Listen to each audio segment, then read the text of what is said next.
Florida, home of the Fleischer Studios, where the latest scientific developments are employed in the art of motion picture cartooning. Leading experts are gathered in production conference on the famous cartoon, Popeye the Sailor Man. Hundreds of drawings comprising the results of their deliberations are arranged upon surrounding walls. The pictures representing highlights in the story's development are shifted around as department heads plan or change details of production. Known as idea or key drawings, they are given to a group of artists called animators.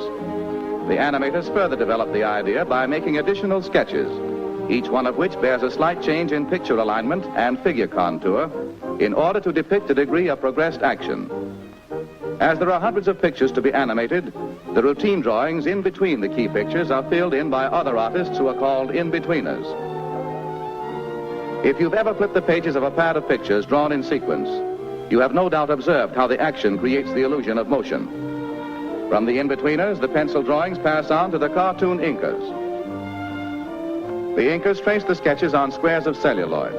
For short, they are called cells. They provide the characters with an invisible support and facilitate their arrangement with other figures as well as backgrounds. The ink drawings are then filled in with color. At the stockroom counter, painters or fillers in replenish their ever-dwindling color supplies. Great care must be exercised by the paint mixers. As a large group of painters are currently working with the same colors, the shades that all are using must match perfectly. Any variance in color will be noticeable on the screen.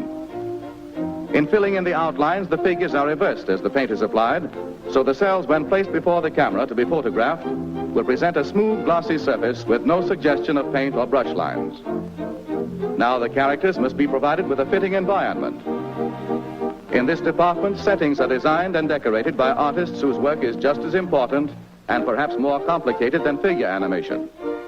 It also entails a similar degree of repetition. These artists supply landscapes, street scenes, buildings, exteriors and interiors, as well as furnishings.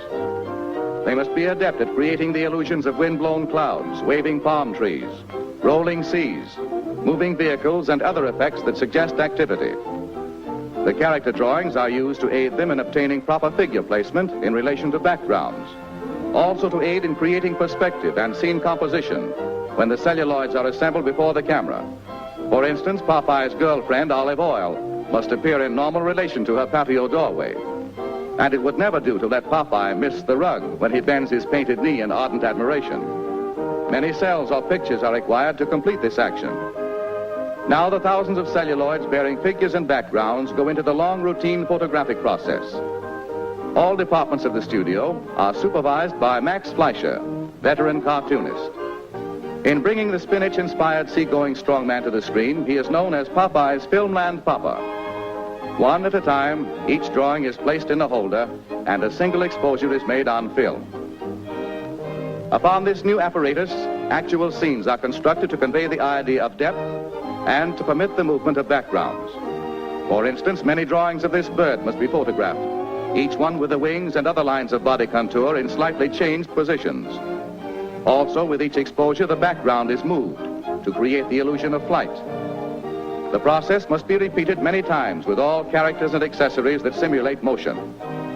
When it is realized that hundreds of sheets of celluloid, each bearing characters, properties, or scenic effects, must be superimposed one over the other so that figures will pass and repass each other in photographic action, thousands of exposures become necessary to complete the entire motion picture.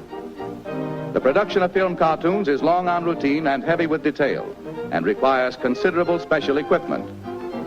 The groups of pictures for each exposure are held in place by chromium register pins, and the holder is adjusted to the camera by heavy iron arms that lock in mesh. Beginning with one sustained picture, note how this series of pictures flashed on the screen up to the rate of 24 per second speeds the action.